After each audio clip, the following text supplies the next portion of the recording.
Yarns நீங்கள் எடுக்கும்போதே உள்ளே போடும்போது எண்ணிக்கணும் எத்தனை யான் போடுறோம்.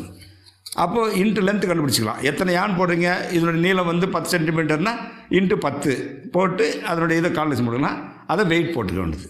சரி, அதுக்கு அடுத்தது வெஃப்ட்டு. இந்த வெஃப்ட் யான் வந்து பார்த்திங்கன்னா இதனுடைய நீளம் வந்து 16 சென்டிமீட்டர். இந்த வெஃப்ட் யான் நான் தனியாக பிரிச்சுருக்கேன்.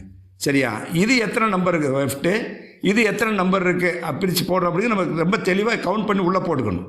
உள்ளே கவுண்ட் பண்ணி உள்ளே போட்டு அதை எடுத்து இப்போ என்ன பண்ணுங்கள், மொத்தமாக பிரித்து போகிற நான் வந்து ஒரு உதாரணத்துக்கு ஒரு 30-40 எடுத்துருக்கேன்னு வச்சுக்கோங்க.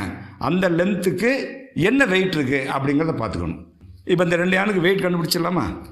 இப்போ வெஃப்ட் யான் நான் பிரிச்சுருக்கேன் துணியிலேருந்து. அந்த வெஃப்ட் யானை பிரித்தது இப்போ நம்ம வெயிட் பார்க்கலாம். ஓகே, ஃபஸ்ட்டு வந்து நம்ம இதை வச்சு நான் 0 பண்ணிக்கிறேன். Tyre weight 0 பண்ணிட்டாச்சு.